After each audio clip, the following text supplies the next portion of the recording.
You're live. Okay. Tell our audience we will be all right. Getting better. So, there we go. So Heather is adjusting. Good morning on another chilly May, feels like April morning. Oh, you're still good. Your adjustment's distracting. Okay. So, all right. Good morning. Welcome to Ask the Agronomist, Lance Starchione, and obviously the lovely Heather Freebaron in the room as well. And we will be joined in a bit by a special guest who had a conflict this morning, and so he's probably speeding right now to get to Monmouth. Told him to be safe, and it would be okay to barge in late. So we've got. I just made a few notes here this morning while I was sitting here of conversations I've had, conversations Heather has had.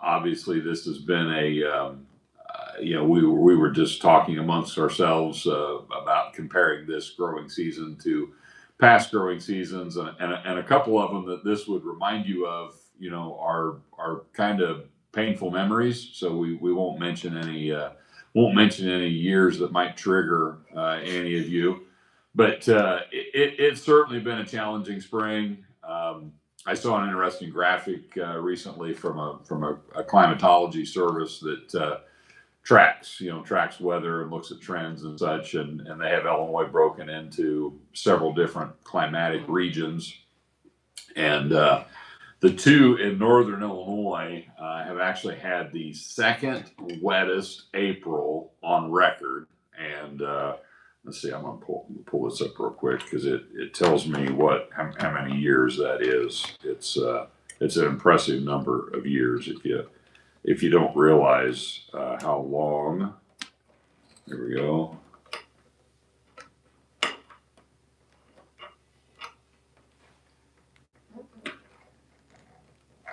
No. Oh, here we go.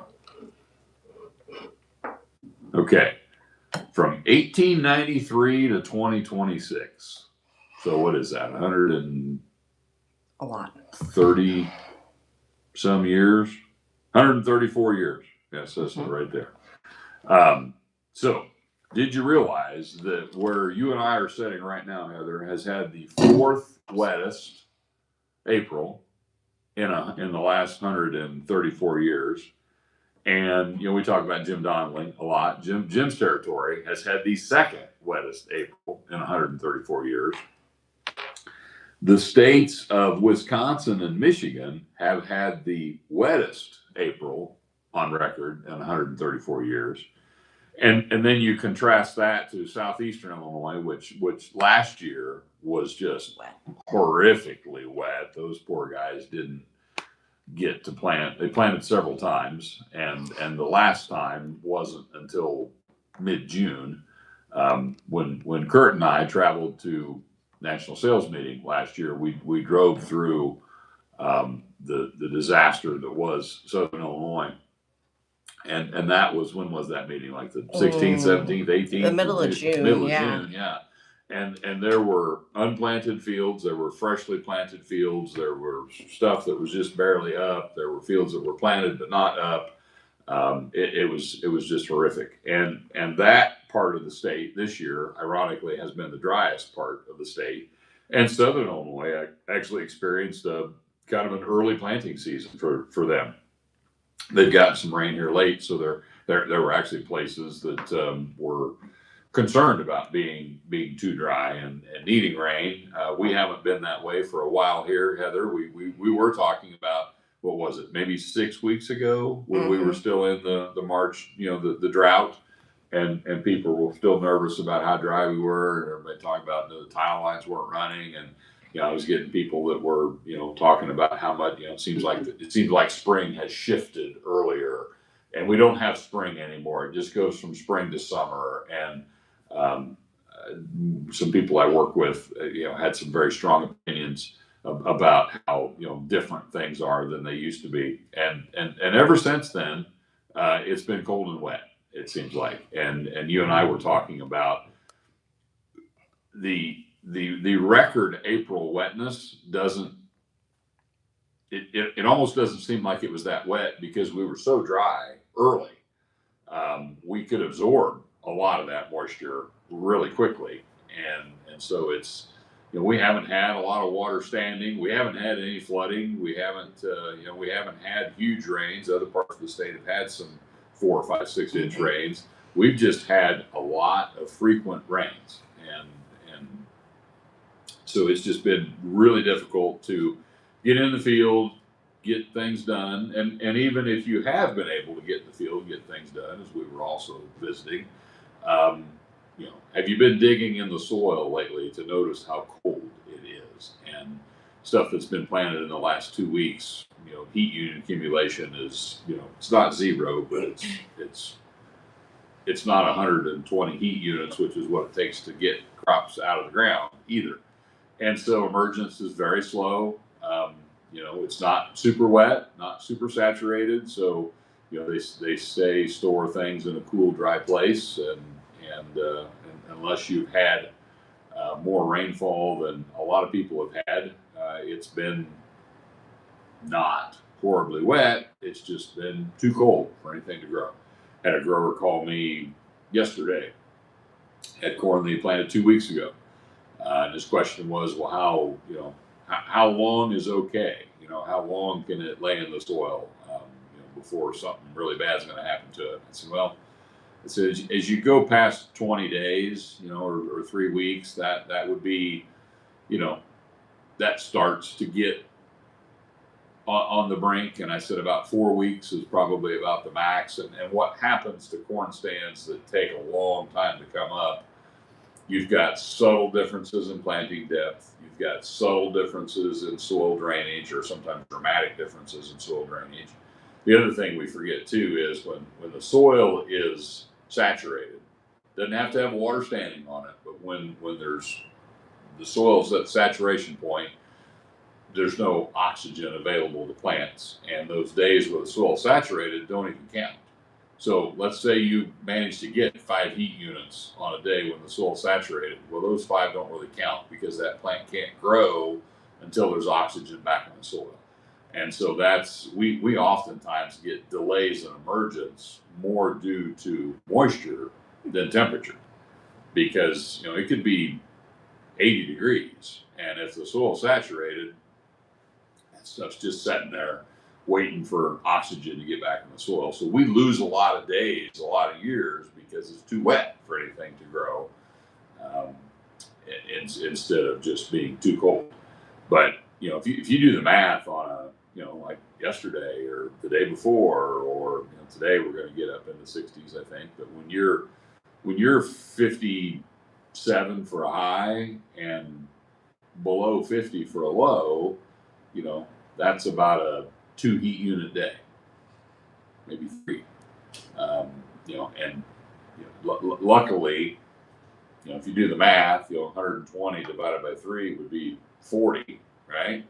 So at 3 heat units a day, it would take 40 days for your corn to come up, and so luckily it doesn't stay this cold for 40 days. But it's just been a challenge this year, whether you've been aggressive or you've been patient, whether you took advantage of the early windows or not. I joked this morning when we were talking that they say you're not supposed to let your corn have a bad day. There hasn't been anything planted this year that hasn't had multiple bad days, and that's not necessarily going to ruin the potential of that crop. What the crop yields is still going to depend a lot more on summer weather and disease and other things than planting date, or we had our 3rd frost this morning, I believe. We definitely had a frost this morning. I think it's the 3rd one. And so the early planted stuff has great stands, came up pretty good. I mean, some of the best emergence conditions we had were in that late March, early April planting window, which I was not a fan of. Those stands are really good. It hasn't been love and life since then, but that crop, if it stays healthy, and and I think we will talk about what you can do to help ensure that it stays healthy. You know, what I worry about with that stuff is not emergence, is not stand, is not uniformity. It's plant health. And some of the crop that's been planted in the last 2 or 3 weeks, you know, I'm a little nervous about. You know, you're probably going to get an acceptable stand, but is it going to be perfect? And you know, we want perfect. And this is a year where it's, you know, if perfect to you is good soil conditions, get the crop out of the ground in a week, and don't stress it after planting, you haven't planted yet. You know, because that environment has not happened. And a lot of us do have a lot of acres left to plant. And, you know, especially as you go north in Illinois. And that's not uncommon for northern Illinois to be planting in mid-May. And it's not, you know, our crop is not ruined because we're going to be still planting in mid-May. It is interesting too. Kurt must be locked out. He's locked out. I'm gonna go let him Okay. Producer Heather is going to let our guest in. I could tell when she got a text and hopped out of her chair what was going on. So anyway, you know, it's just been it's just been a brutally tough spring for a lot of people. You know, we've had hail, we've had freezes, we've had planting delays. So, you know, I have a producer that I work with that's was very aggressive planting soybeans. You know, his beans are up. His beans look great, and he had 1,600 acres of beans that got pelted with hail. When was the last rain, Heather? Was that Sunday? Yeah, Sunday. Sunday night. Yeah. Yeah. So he's in Logan County, and they had, like, I'd call it marble-sized hail, probably more than covered the ground. Just beat the tar out of his beans, but you know, all the growing points are still alive. You know, they're defoliated, they're shredded, they're battered, they're bruised, but I prepared him to, you know, get word from his insurance company that they haven't been hurt. So, but you know, he certainly was stressed about that. And those of us who have a lot of acres left to plant are stressed about that. And so everybody's stressed about something this year. Come on in, Come in, Kurt. Don't be bashful. So we're joined with a special guest here this morning. Been a guest before. Morning, everyone. Good friend of the show, and Heather and I. So Kurt Emkin. Kurt's got a new job. He might mention that a little bit here as we get along. But I wanted to have Kurt on in particular because I wanted to spend some time talking about you know, if you're spraying in tough conditions and you're trying to kill tough weeds like maybe some rye or something that, you know, takes a little bit higher rate, a little bit better conditions. You know, we love to be efficient with everything we do, and making one trip. I know my retailer is your retailer, and he might have shared this story with you one time too. He asked me once, he says, "Do you know what my biggest pet peeve is, Lance?" So I said, "No, Matt, I don't." He says, "It's driving across the same ground 3 times in a week." and I reminded him that he charged me for all 3 of those trips, so it's okay. But I'm a stickler for when I'm killing my cover crop. I just want Roundup, AMS, and water. Right. You know, that's and I'm going to gladly pay for 2 trips because I hate putting residuals in when I'm spraying my rye. You know, your residuals are meant to be in the soil, not on your leaves. And I think it's better for them, and it's better for the Roundup. And we've had a lot of days that, you know, usually you get by with stuff. right. But this has not been a great year for getting by with stuff with the weather we've had. So I guess what have you been seeing? Well, it's just interesting that you brought that topic up, Lance, because producer Heather and I yesterday were in some rye fields here in the area looking, and And some of them we had good control, and others not so much. And it was a situation where the Roundup and the residuals were together in the tank. And the conclusions that we drew were time of day, getting close to evening. Maybe it was cloudy. Maybe the next day was a little cooler than the day before. Just those types of things. Yeah. And I made the comment to Heather and Rachel both yesterday. I said, people would just do what we asked them to do. And back to Matt's comment. Silly boy. Back to Matt's comment about going across the field 3 times in a week. I mean, this grower. The third trip was dry fertilizer. Yeah. I managed to get 3.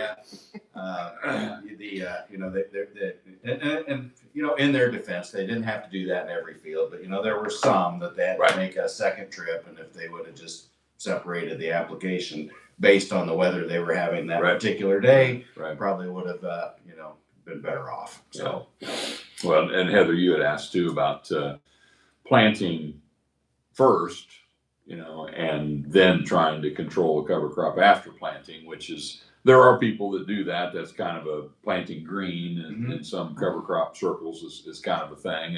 And that's another thing that usually works okay-ish, but that's not an ideal scenario for weed control either, because if it's dry and dusty, you get a lot of dust and dirt on the. Now, hasn't been dry and dusty around here for a while now, but the physical damage of running over it, it's not going to take in that product as well as it would have. You can typically overcome, that kind of stuff with rate, but not always, and it kind of depends on other factors. But it's just we do a lot of things in planting or weed control or all aspects of agronomy that are less than ideal for convenience. And convenience is a big thing these days. It's hard to it's hard to charge a premium for products, but you can charge a premium for convenience. Everybody likes their convenience. But so anyway, welcome again. So thanks to Kurt for coming in. If you have questions for either Kurt, myself, or Heather, Heather's in here, and I encourage Heather to be active in the participation. Heather's got a new job too, so Heather's an agronomist now also. Right. Kind of. Yeah. And so I mentioned your new job. What's your new gig at Bayer? Yeah. So morning, everybody again. Back in last October, the company announced that they were going to kind of do some strategic changing in our crop protection business and put some more focus on Roundup, and they worked on kind of a global glyphosate team. And over the last 6 months, that's come all the way down to the local level. So back in February, I took a role here with the company supporting the glyphosate business across basically all of Central Illinois. And it's been kind of an interesting thing, having fun with it so far. I would say that I always thought I knew a lot about Roundup and glyphosate, and I found out that I have a lot to learn and have learned a lot. So, and so on that, when we talk about this subject that we're on this morning, some of the issues besides weather that we have, and I never really thought of this until we had some of these new learnings in my new role. And, we have at Bayer, we have our Roundup Power Max 3, and we also have some of our private label products that we produce and sell to our retail partners that they apply on their fields. And the thing that you learn, and I think a lot of us know it, but we forget it, that not all Roundup is Roundup. Yeah. So I think sometimes we make, small mistakes that way. I mean, our Roundup Power Max rate, if you look at the standard rate of 30 ounces, there are products in the marketplace that to get that equivalent, you have to spray it 32, 36, 38, or 48, excuse me. Right. And then the other issue that you run into is some of them have a full load of surfactant in it, like Roundup Power Max 3. Some of them have a partial load. Some of them have none. Yeah. So and I think sometimes as we're terminating cover crops, you need to understand the form of glyphosate you're using before you make a rate and make a recommendation. So. Right. Yeah. I mean, marketing probably wouldn't like this analogy, but I mean, Roundup's kind of like Kleenex. You know, everybody talks about, you know, glyphosate is common, you know, but Roundup is, you know, let's say, how does it say it? All, you know, Roundup is glyphosate, but not all glyphosate is Roundup. That's I guess is the way I would put that. Yep. And you know, I guess credit to, you know, it's such a common name, Roundup. You know, everybody knows it. You know, people call stuff that's not Roundup.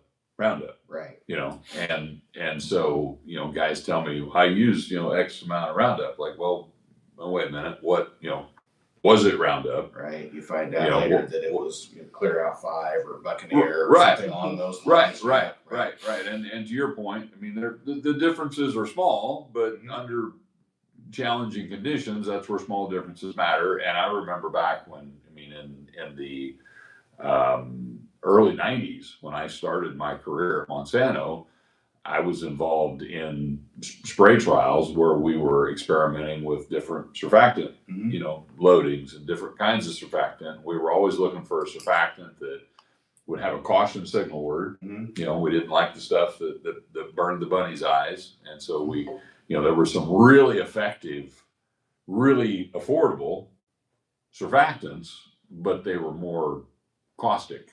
And, you know, so we were looking for something that was, you know, you could load heavy, wouldn't make it too thick. You back in your retail days, what was it, Ultra? That was thick. That was thick. Yeah. You probably hated it. You couldn't pump the stuff below, you know, certain temperature because it was like molasses. You know, and so there's a lot of technology that goes into. I mean, Roundup used to be much lower loaded than it is today, and different salts, different surfactants, different formulation technology. That's how we keep getting the, you know, the concentration up, and you've got a product that you can pour and mixes nicely, and it's not sludge. And there are differences, and you know, sometimes those differences, people are like, that doesn't make any difference. It's all the same, and it's not. But sometimes it's hard to convince people of that. You also never end up with a side by side in that field to prove that, you know, what we're talking about either, because people aren't doing people aren't tending to do that sort of stuff. Hard to get trials out in fields when people are super busy. I will give our retailer credit for he did get a couple of nitrogen trials and some strips trials done for me this year, so that's nice. I messed up a trial yesterday, Heather. I had been given a it's not an experimental product, it's a commercial product, but I'd never tried it before. It's a special inoculant. I think there's some micronutrients in it. It's a planter box treatment for soybeans, and I also had a couple packets of planter box treatment for corn in the back seat of my truck. And I was planting my last field of soybeans yesterday, not counting replant. I'm not done planting yet, I guarantee you, Kurt. But I've been in a similar situation. I have been across every bean acre the first time. Yes. So last field of beans, 34XF6, high yield farm. Good planting conditions. That's where I was going to do my split planter side by side trial with this special pouch, just 50 units of seed. I happen to be, you know, each side of the planter is going to have 50 units of seed in it. I'm very careful pouring it in, mixing it in as I'm tendering in. I don't just dump it all on top. Right. You're not supposed to, that's what everybody does, but you're not supposed to do that. It's supposed to be mixed in the seed. So I'm trying to do my best, trying to be fair, trying to represent the product. And then I got that done, and I sent the dealer I was working with a text. I said, hey, I got a 100-acre split planter side by side with your product on 34XF6. He says, that's awesome. And he says, can you send me a pin so I can look at the field this summer? And I said, how about this? I said, I'll share it with you in climate. And he actually had a climate account. I was excited about that. And And then later in the day, I was doing a corn split planter trial with another product, and I grabbed the pack out of the back seat of my truck, and it said soybean. Ooh. Oh, no. Yeah, I kind of thought where this. Yeah. Yeah.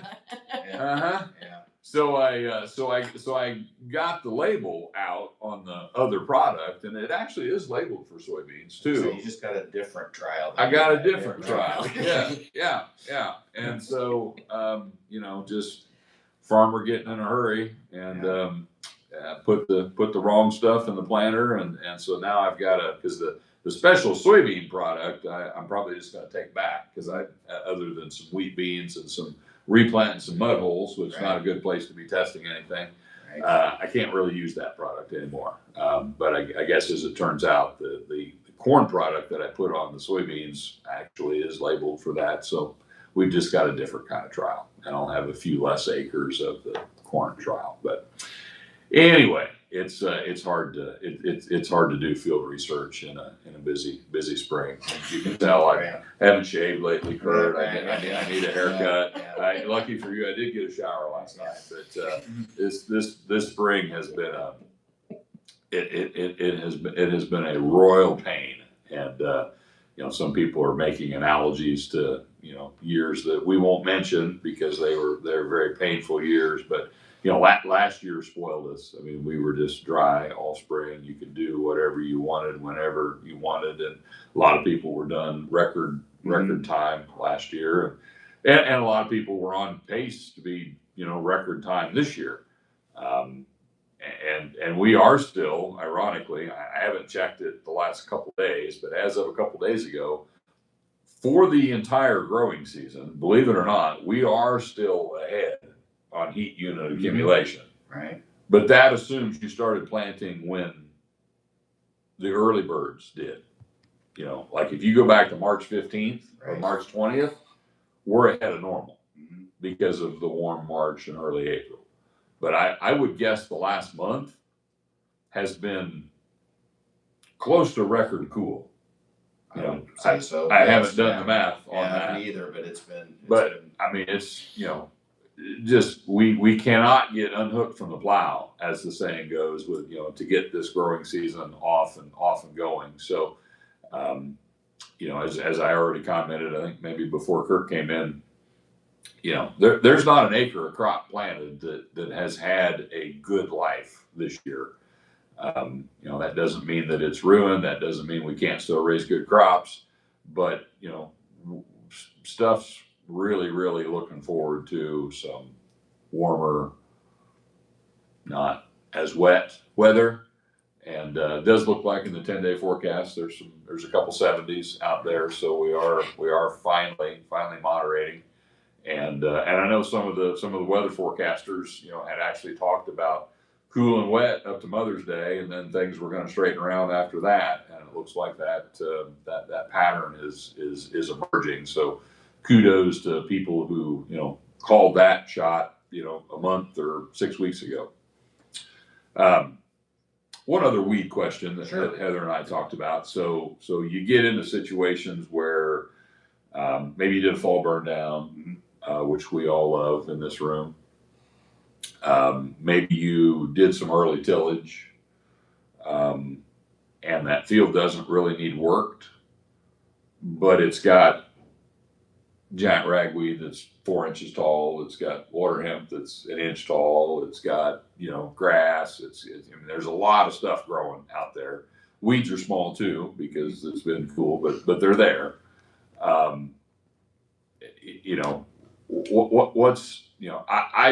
recommend that all herbicide programs will have the caveat of start clean.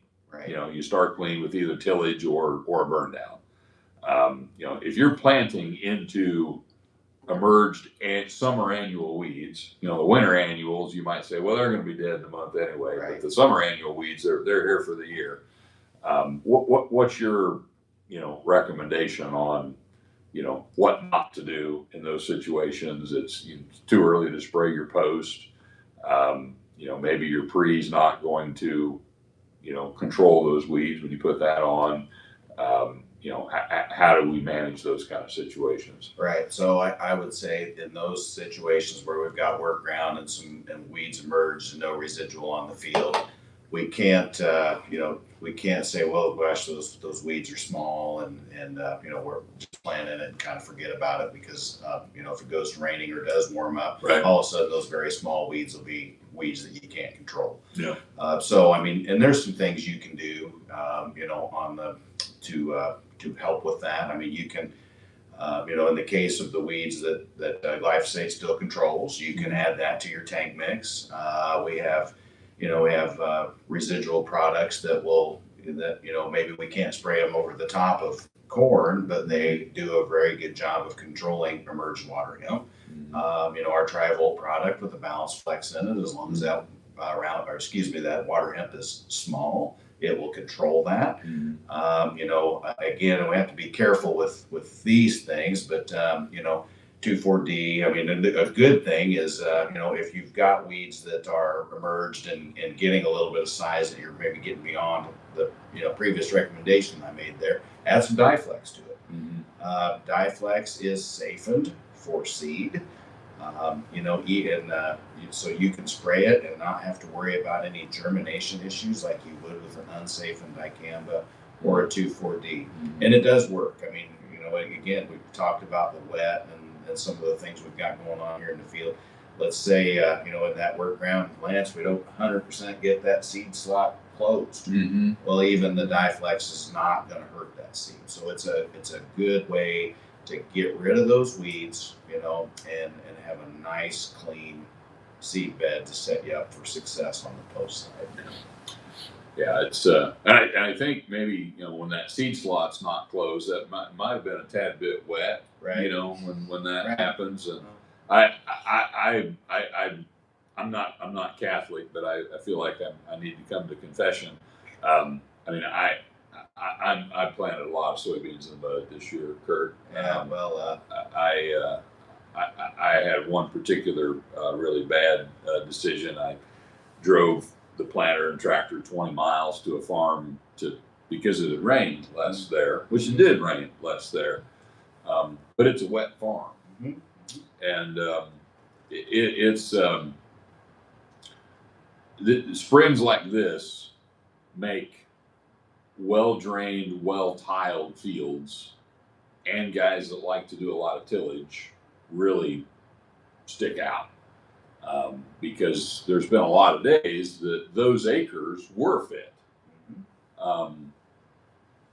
None of those days were my acres fit. Right. Well, and so, yeah, after I had went there and I had the time to do it, and the planter was there, we planted, and I would say 40% of the field was pretty good, and 40% was marginal, and 20% was absolutely shameful. right. Yeah, but it all got planted. Well, except for a couple spots I had to go around because I couldn't even get through them. All right. So if we're having confessional, I mentioned earlier on the roundup and terminating cover crops. If people would just do what we asked them to do, they would have less issues. And so I have a similar story, Lance. I was a few acres from being done with soybeans, and I thought, well, I must switch this planter to corn. I don't want to come back here later. I'm just going to go ahead and plant them. Yeah. Well, I think all I've really done is I'm just going to have to switch in a couple of weeks, switch that planter back again. Well, you won't anyway, be as busy then. right? So, and fix what I did, because I was out. And granted, it is way too early to know what's going to happen with a soybean stand, but I was in that field last night before dark, just looking around and digging with my screwdriver, and I'm going, "Ooh, boy, I don't know. I may have made a really big mess here." But thankfully, like your story, it's just a very small acreage, and we'll worry about it when if we get some warm weather and rains a few times. That's right. They'll probably make it. Well, that's when I was planting. I want 2 days dry after I do this, and then I want a shower, and then 2 weeks after that I want another shower, and it'll be okay. Yeah. I told myself the exact same thing. And the problem, we got the 2 dry days, but then we got 2 inch rain. So that is what's created what maybe doesn't look like a wonderful situation at the moment. I was, I was told myself as I was doing what I asked you all not to do. Right. It was okay because it was beans. Yeah, I said the same thing to myself. And we were lying about that. It was not okay. Now it's true. It would have been a bigger sin if it was corn. Right. But that doesn't mean it was okay. Right. But it is what it is. So when I come on your farm and it's kind of a do as I say, not as I do kind of situation. So that's Kurt and I's confession. We won't ask Heather if she has anything she needs to confess, but and I think this we were talking earlier about convenience. I mean the logistics of planting is what derails my operation. I know it's just the small fields, the moves. I planted a farm yesterday, corn strip tilled, and I love my strips, and strip till is if you've got access to a good strip till machine, I think that's the way you ought to grow corn. Now, not everybody has access to a good strip till machine, and they are expensive. They're very expensive to buy. They're very expensive to maintain. They're not the most efficient things to run because you can get across the acres a lot faster. Because that guy that's doing the strip till, he's planting your corn, and so they have to think more when they're doing that than if you're just putting on anhydrous. And so my guy did a really nice job laying this field out, and so I did the same really nice job trying to stay on those strips, and lots of point rows, lots of side hills, terraces, just a really difficult farm to farm, chopped up small fields. That was a stressful day. It would have been a lot easier if it was just no-till, and then I could have just went wherever I wanted. And after I planted it, I'm a little surprised they're willing to do it because it's not efficient use of their time either. But that strip was planting just so beautiful. I mean, it was neighbor was there checking on something on his farm, and he even commented, "Man, that's planting really nice." And that's it was really a good feeling to be in really fit. Now, I wish the soil wasn't 47 degrees. But because it's cold down there. If you've planted stuff, I got a call from your cousin yesterday that's stressing over some corn he's had in the ground for a couple weeks. It's not up yet, and it hasn't been warm enough for corn to come up. And GDUs yeah, we're still counting our way to 110 or 20 to get that stuff out of the ground.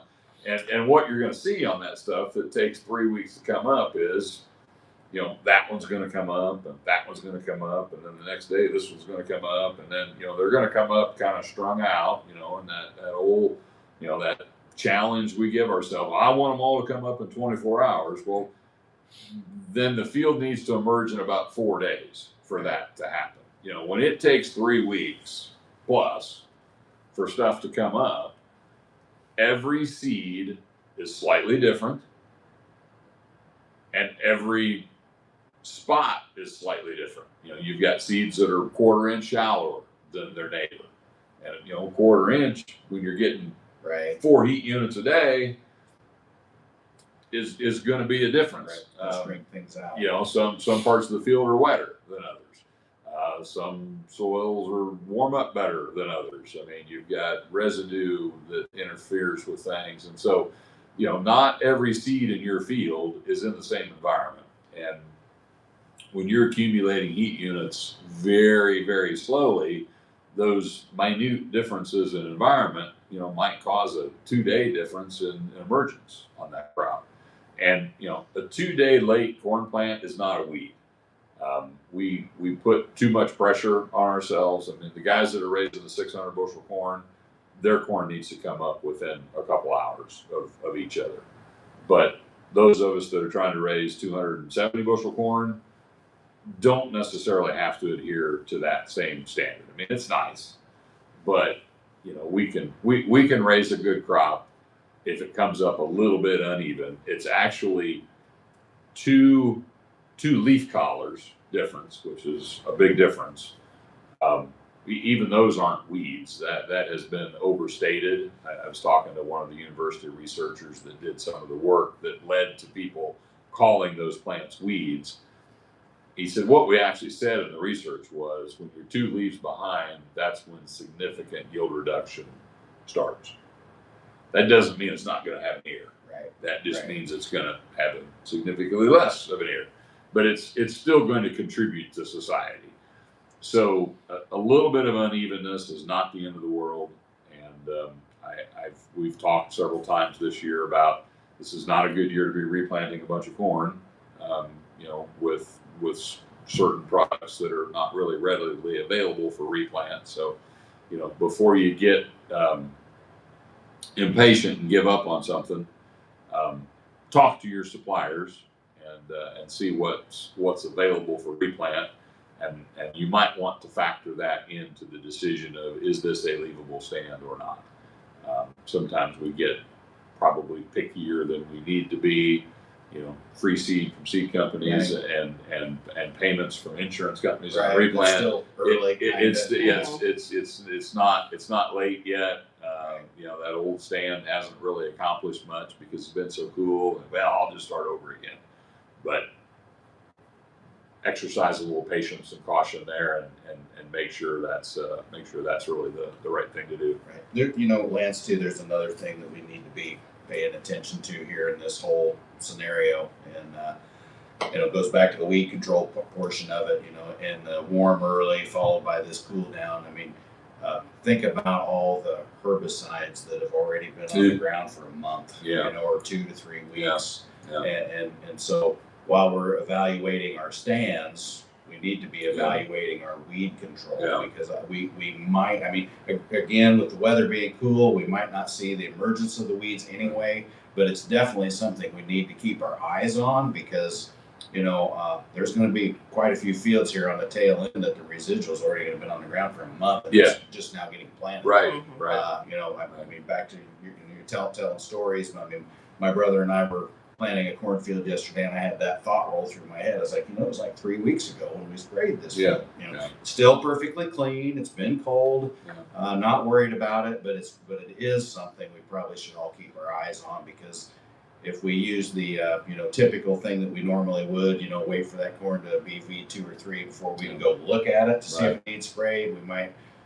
This particular year, just because of how things have played out with warmer early followed by this cool down, keep our eyes up so that we don't get surprised. Yeah, because a lot of our post programs, corn and beans both, work best on small weeds. Right.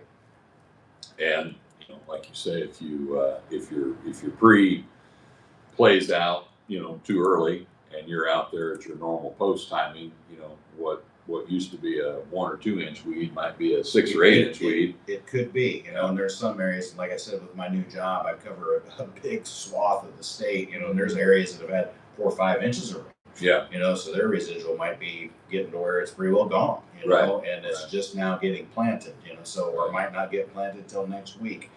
And again, it's not anything. It's kind of like all the other things we've been talking about this morning. It's nothing to panic about, but we just need to be cognizant that it might be a little different this year than the last couple of years, where things have just been so easy. The ground dries out, we plant it all, and we grow an amazing crop. Right. So well, and this brings in another thing I want to talk about this morning. I had a guy text me last night, wanting to know if I thought it'd be a good year for V5 fungicide on corn. And I'm like, oh my goodness, yes. On this early planted corn, poster child. Yes. For every acre of corn that's been planted, including the ones that are going to get planted today or tomorrow. Yes. It's when May is like April things happen. Right. So, I've always been a big fan of May planted corn, but I'm not a big fan of the current weather conditions we have. So when it feels a lot like April and May, things that we typically associate with early planted corn, could show up in not so early planted corn as well. But back to your caution on weeds, if your corn needs sprayed at V2 because weeds, well, we need to take care of the weeds first, and Right. I know nobody wants to make a separate pass for their early vegetative fungicide, although there are people that do that.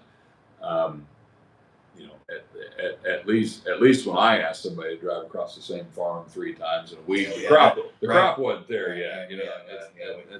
We are setting up a similar situation here potentially. So I do think this is a great year to get some early fungicide on corn. I hope that you've got a herbicide program that is flexible with that, but if you don't, recognize there's trade-offs both ways.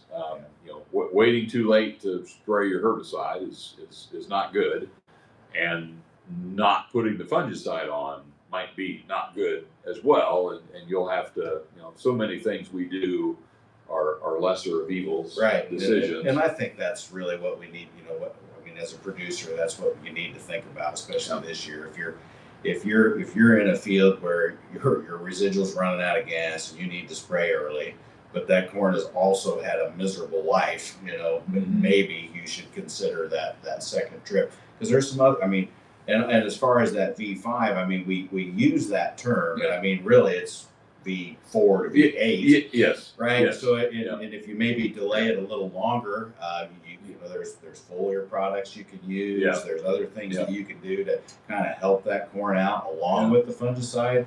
Again, as a producer, and that's what you need to decide is that worth it? And and again, in the fields where the residual holds and we can do it at the quote unquote normal time, well then that's one thing. But in those unique situations, you should definitely consider it, because I can see this year again setting up to be a year where we have some crown rot, because one of the things I've noticed in our little bit of planting that we do is we talk about the nice field conditions, and they have been here the last day or two, but when it's cool like this, the wetter areas are staying a little wetter. The good areas are good, but those small areas in the field that are maybe just a tad wetter than you would like them to be, those are going to be there, right, Ryan? They're going to maybe potentially cause us the problems later on with crown rot. So anyway, just keep all that in mind as you're scouting and thinking about your post passes and how you want to manage weeds and disease both. And you can, in my opinion, if you skimp in one area of fungicide, you can, to a certain extent, maybe compensate for that by being more aggressive in another area of fungicide. So is that an advertisement for Coca-Cola when I picked that up? It might have been. Sorry, Lance, I didn't mean it. That's McCurdy and sarcasm. We're into the episode here this morning, but no, that's good. That's sorry. The royalties will be just flooding in. If you find yourself wanting to do an early vegetative, but you choose not to because it would require an extra trip, then I think what you do at tassel time, is even more important. Right. So that's where I was going with that. If you say, okay, well, I'm not going to make an extra trip, but in lieu of doing the extra trip, I'll do the full Monty at tassel time, and you can make decisions like that, make trade-offs like that. I like both. I like the V5 and something really good at tassel time. But if you can't get a V5 on, I think that makes your VT even more critical, the timing more critical, the product you use more critical, the rate that you use more critical. Because if that's the one time that crop's going to get fungicide, make it a good one.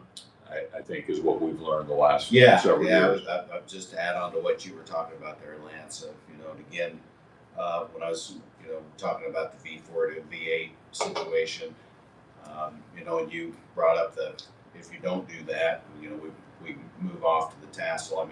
Timing is incredibly important when it comes to crown rot.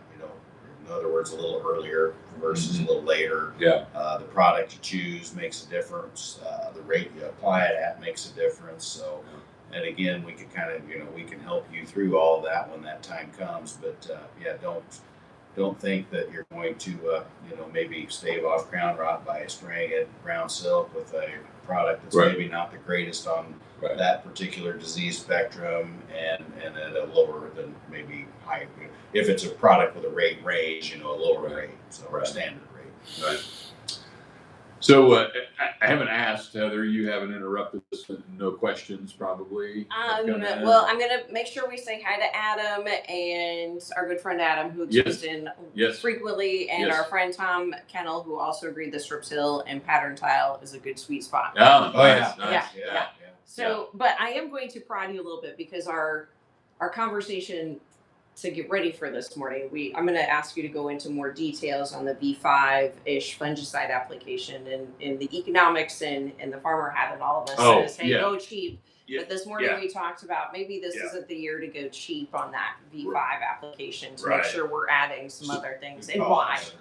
So and that came from a text I got from a grower last night, and his question was, do you think this would be a good year to spray all this emerged corn with azoxystrobin?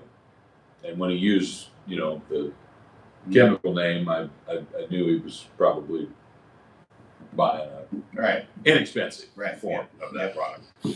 And I said, yes, but it might be a good year to do something even better than that. Right.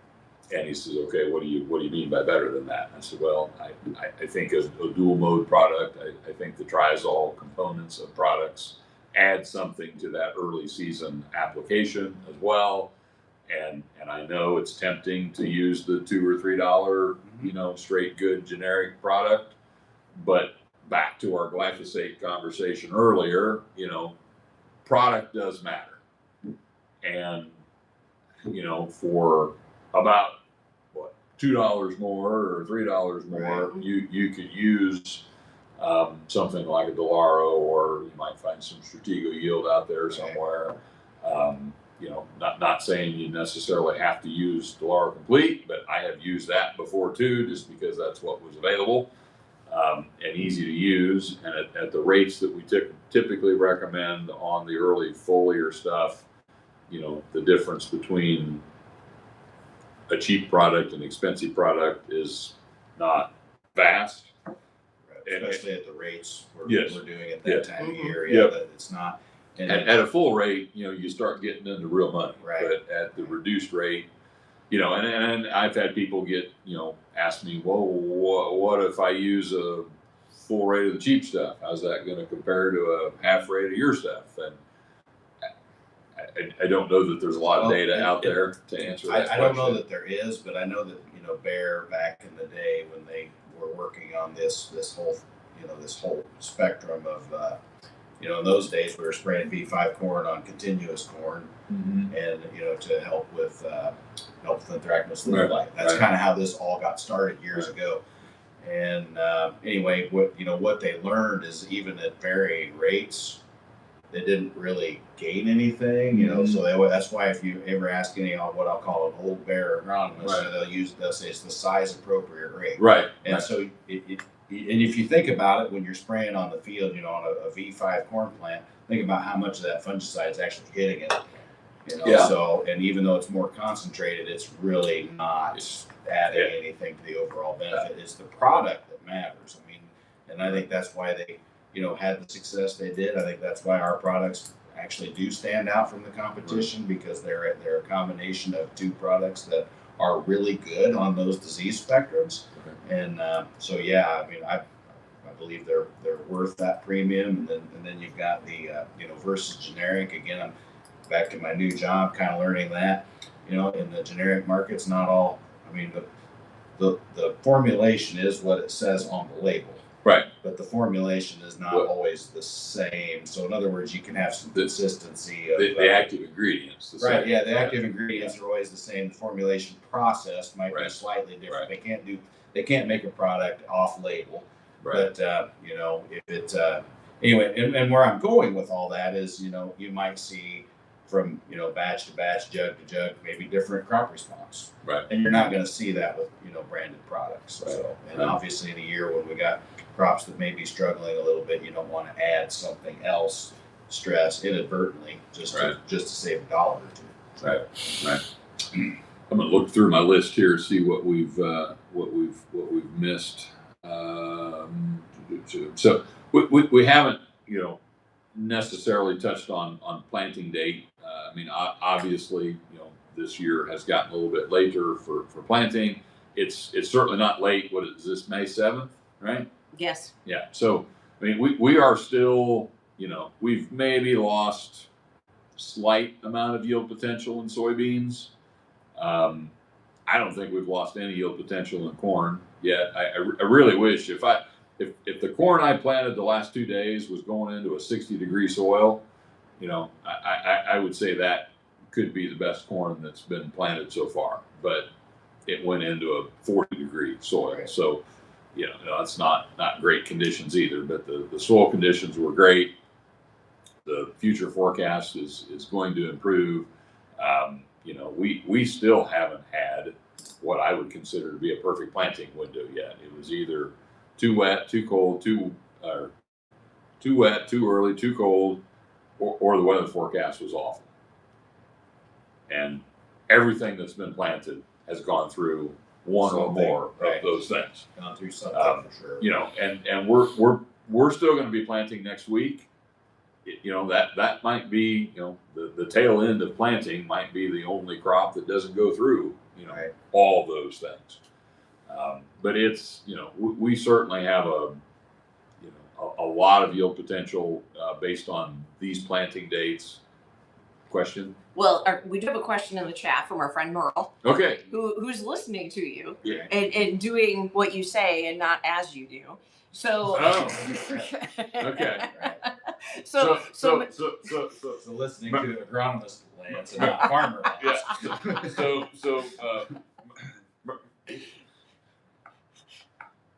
Meryl, if you don't get your crop planted this year, I'm sorry. We're telling you to be patient. So Merle said forecast is calling for rain off and on for the next week, which it has been. Yeah. All spring. Should I wait and switch the planter to corn when the rain passes? So I would say if you've still got beans left to plant, and I'm in a small minority here, Kurt. I would argue that there's a lot of data to support that your soybeans are losing yield potential faster than your corn is. And I think both crops are equally important. I'm also a minority there. Right. I'm still more comfortable planting beans in the kind of conditions we've got right now than I am corn, because the soil is too cold. Corn doesn't like that. It's going to take longer for it to come up than I would like. And if you've got both crops left to plant and you've got acres going to soybeans that are just as fit as acres going to corn, I have no problem, even on May 7th, planting soybeans first. Now, most people, once you turn the calendar to May, this early bean thing is out the window. Right. It was dumb that you ever told me to do that, Kurt. Right. I'm not doing that again. I got all this corn left to plant. I look like an idiot. It's all those damn early beans' fault. I could have had my corn done. But I think that's an overreaction. But I mean, obviously, we need to get, we need to get the crop in the ground. You need to plant your fit acres first. And if you're in a situation where you've already got 80% of your beans planted and the last 20% are wet, and you got all kinds of ground going to corn that's perfect, I'd plant corn. Yeah. Let soil conditions be the tiebreaker there. If you can plant both crops at the same time, do that. But it's, I would argue that we are still in the 100% yield potential window for corn. Best corn I raised last year was planted May 8th. I'll be planting corn again on May 8th this year, so we'll see how that goes. you know, I think both, you know, obviously both crops need to get planted. It's getting late enough now. It's not late, but late enough. I am sensitive to the fear that, well, you know, if heaven forbid I got to plant something in June, I would rather it be soybeans than corn. I don't think we're going to get in that situation, but if you want to ensure that you don't get in that situation, then you plant corn first. So hopefully that answers Merle's question. And appreciate the question, Merle. But if you ever quit watching Ask the Agronomist, I don't know what we're going to have to find a Merle replacement, because he always has good questions. So appreciate that. So anything else on either of yours minds? I don't know what time it is. I can't. It's 8:31. Okay. So. All right. Look at that. So we've been right at an hour. Let's see. Green, merge weeds. So talk a little bit about heavy residue. I was talking to a producer yesterday who, unfortunately, is going to be replanting quite a few soybeans, partly due to emergence conditions, probably due to the freeze, the first freeze.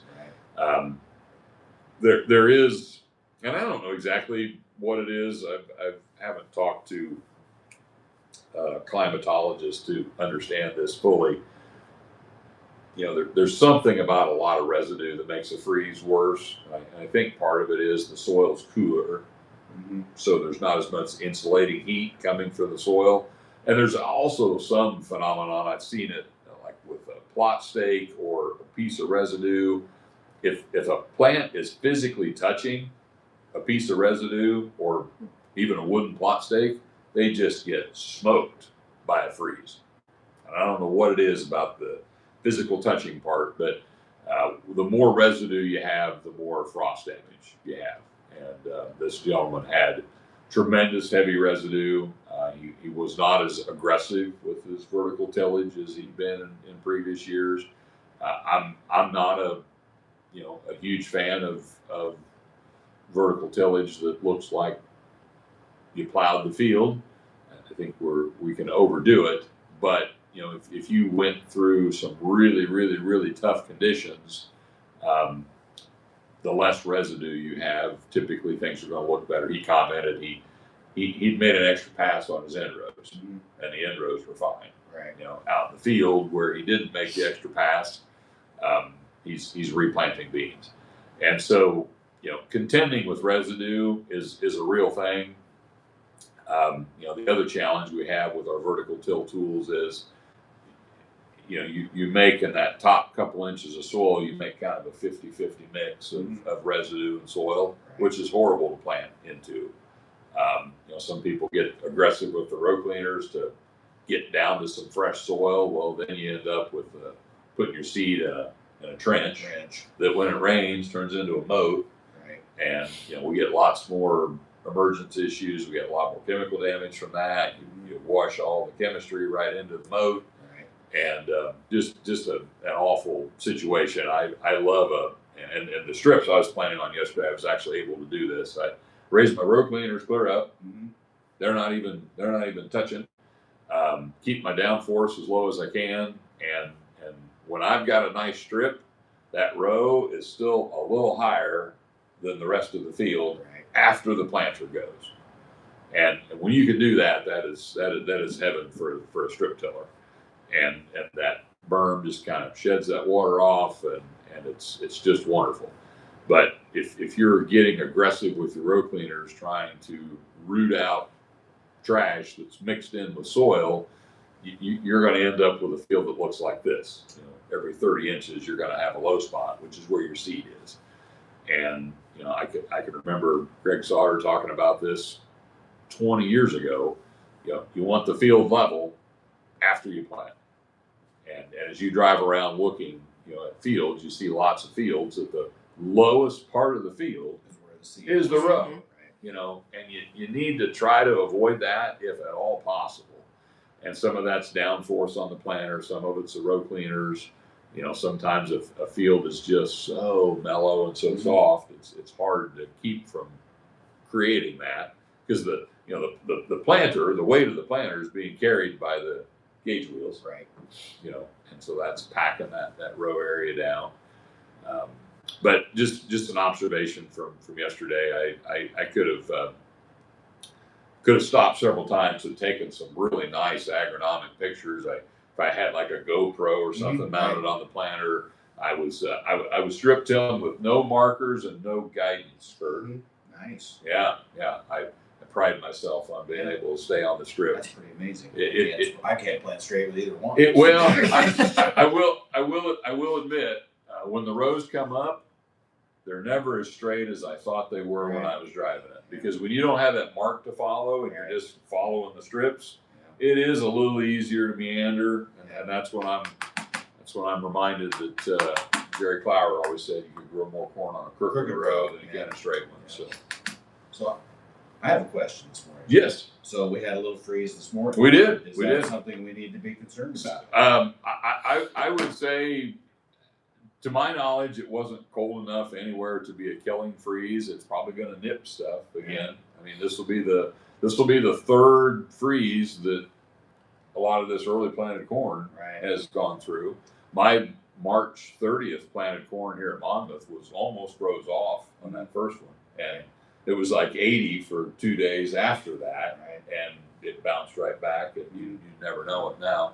I'm sure it wasn't cold enough to kill any beans, but I bet we'll probably nip some stuff again. Did you have a isn't there another frost for tonight too? Oh, really? Okay. Or was it just last night? I think last night. I think, Heather. Yeah. I mean, you could be right, but I thought it was just last night. It might just be last night. Yeah, and I think it got a little colder last night than maybe it was forecasted to. I mean, when I hopped in my truck this morning, it said 34. I saw the same. I don't know how accurate that is, but yeah, it was very frosty in my yard, and the road ditches and stuff. So, I mean, it's just more of the same for this spring. I mean, the old saying, you can't get unhooked from the plow. It just feels like this season has not, it's just not taken off yet. And like I say, there's some normal, no hot weather, but there's some normal weather finally in the 10-day. So we'll get off to we'll get things growing here at some point. And that's the other thing with the guys that are still planting. I mean, this stuff's going to be a week behind the early planted stuff, maybe. So yeah, you may be planting a month later than other people, but your crop's not going to be a month behind the stuff that went in earlier, because it has accomplished relatively little with the growing conditions that it's had. Plus it's had a hard life, and we don't know that is impacting its yield potential, absolutely. But you're taking off of 600 and something, right? So we can take a lot off of 600 and something and still be successful. If you're one of the guys that is trying to grow the 600, you may be down to 450, which is a disaster, right? But for Kurt and I that would like to get to 300, that's right. We can still, we haven't lost that. We can yet. still get there. Right. Yeah, we have not lost that yet. Yeah. So good question. And yeah, I did. It was frostier this morning than I thought. I was a little surprised by it myself. It was when I was filling. I mean, when I was filling my planter at 10 o'clock last night, Kurt. I'm getting old. I feel old. I feel weak. I just I'm taking every supplement that Facebook sells, and they don't do it. They don't do a damn thing, Kurt. So let me save you the trouble. But anyway, I was having a hard time getting the planter box lids off. Right. And I realized that plastic gets pretty stiff at 39 degrees. They're rock hard. I burned a pile of seed sacks last night just to warm up. It was cold out there, and it was cold this morning too. So yeah, it was a pretty stressful night. If you planted something yesterday, I don't really think that's imbibitional chilling kind of conditions, because that's typically a sharp drop with a cold rain, rather than I planted seed in cold soil, and that soil isn't near as cold as the air. So, 36-degree rainwater getting to a seed is a little different than a cold, dry soil, which is kind of what we've got now. Now, Merle's question of if it rains, I think the rain is going to come probably when it's a little bit warmer. That's what's going to create the rains, probably a little warmth and instability. Right. So I don't, I don't think I'm terribly worried about the forecast at this point. Just as long as it's fit, that's the caveat to everything. If you got mediocre conditions and a concerning forecast, that we probably need to be patient. But if you've got perfect conditions like what I was planning in yesterday, on May 7th, I don't think I'm going to pass those up. No, me either. Quickly, Lance, and Yes. then I'll let you. Then we'll sign off and let everybody go. But we do have some listeners north, Yes. where maybe this frost might have been a little bit more severe than it was here. Could be. What are those? What would be a cause for concern of if we would have some loss from this frost? What are those guidelines of this temperature for so long? Right. So, a killing freeze for soybean growing points generally considered to be 28. Now there are lots of situations where, the weather station said it was 30, and you might have had a low spot in the field that was colder than that. Frost is it's a very uneven, hard to explain thing. The different, if you ever, I ride a motorcycle, and if you're ever riding a motorcycle, or I try not to ride at night too much. I used to not worry about that, but I don't do that so much anymore. But you Too many you deer. can feel, yeah, you can feel, you go down through an area and it drops 10 degrees, you can feel it. So there are always cold spots if we get a freeze, and the low areas and next to waterways and places like that's where you usually see the worst. But you can burn a lot of soybean tissue. You can defoliate the bean. You can make it look like hell, as long as you don't kill the growing points. That they should bounce back. Now, at some point, if you've stressed something enough, something else may kill it. So if there's a seedling blight or some other issue that it's dealing with, and the weather after the freeze is important too. So I mentioned that first hardest freeze we had, when was that? Probably 3 weeks ago, maybe. Mm-hmm. I think 2 or 3 days after that, it was really warm. And that makes a big difference, because that plant needs to be able to recover. And if it has no leaf left, that's pretty stressful for that plant. And that my corn here at Monmouth, there was a lot of it. It just froze it off right at the ground. There was nothing there. And 3 days later, you could hardly tell. It came out of it so fast. But so I think probably if you got into the upper 20s, I would be concerned that you could lose some soybeans. Corn, in theory, again, you can't kill with frost when it's that tall, but I've seen that not be true also when it gets cold enough, and especially if you plant shallow. If that growing point is pushed closer to the surface, just because you planted really shallow, which I think some people probably did this year, because when it's wet and cold, what do, Kurt? Yeah, we shallowed up. We much. just dusted in, So one of So them things that we tell people not to do, yeah, but we do anyway. yeah. I got some stuff planted so deep. I'm kind of wishing I planted shallow, Kurt, because I don't know if it's ever going to come up. But anyway, so I have seen corn that was small enough that the growing point was still below the surface that did die from a freeze, because it was a pretty severe freeze, pretty cold, and we had crappy conditions after the freeze. But in theory, you could nuke V3 corn and it should be fine. We really don't even consider that, and guys have a hard time believing this. That's not really even considered to be yield impacting. I'm sure it does, but not significantly. So yeah, I don't think we were cold enough, long enough, and the number of hours. Heather, you asked about that too. I mean, yeah, if you hit a 28 degrees for 2 seconds, that's probably not going to do it. But if you get into the upper 20s for 2 or 3 hours, that would concern me on emerged soybeans. And good trivial pursuit question for someone. So depending on how you answer it, you could say that corn is more frost tolerant than soybeans because its growing point is protected. Soybeans are generally considered to be more susceptible to frost because their growing points are always above ground, so they're not protected. But the reality is corn tissue freezes easier than soybean tissue. So sometimes when the weatherman said it didn't even get down to freezing, corn just gets smoked. And soybeans look like nothing happened.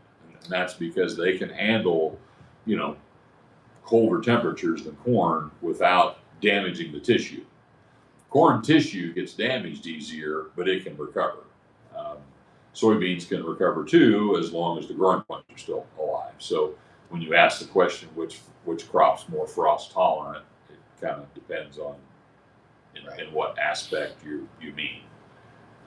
But I think we've had 3 freezes since there's been stuff up. Typically the guys in the south, it's been a little warmer. So I'm not aware of very many fields that were, the stand was lost due to the freeze this year. It was more, challenging emergence conditions and residue and crusting, and maybe the frost took out a plant here or there, but that was in a field that had other issues going on already. So, anything else, Heather? No. Okay. Okay. All right. I'm not sure I believe that answer. Well, we do have a listener who is inquisitive. Have you heard of any dealers who have any 6835? Oh, yeah. Good question. Good question. It's a great question. Our dealer, who is still planting some of his crop, did manage to scrounge up 10 bags from somewhere the other day, so he's gonna plant a little more of that. But yeah, I think one guy suggested to me yesterday he wanted me to start the rumor that it's too late to plant 6835. Yeah. Because he knows some people who want more of it. So it is not too late to plant 6835. And if you want to know when that is, I'm going to say May 25th. Mm-hmm. So we got plenty of time. Plenty of time for that one. We planted in one of those years that we won't mention that some people think this year reminds them of. I know a guy who planted 7027 June 3rd that year, and it was wet, but it did not get froze off, so it made it. So we have a lot more growing season than people act like, and we got plenty of heat units left to finish even 120-day corn here in central Illinois. So. Good question, though, and appreciate all the questions. Fun today with Kurt and Heather here. So always, when I do this by myself, it gets kind of lonely in here because I can't see my audience, and with this new setup, I can't see me either. Which this is different than last time. I don't like looking at myself on camera, but it does make me a little uncomfortable to not, be able to, is my face like half off screen? I know Heather's here to take care of all that stuff, but so anyway, it's when we set up this way, I have to have Heather's help, and we have gotten good feedback that this is a little better quality way to do the program. So we've gotten good feedback on this, and and whenever Heather's available to help, this is kind of our new setup here. So anyway, thanks everybody for joining, and we will be back with you in 2 weeks, which is May 21st. And hopefully you're all done planting by May 21st. If you're not, it's not the end of the world. It will be fine. We'll get through it, and we'll be back with you in a couple weeks. So stay safe.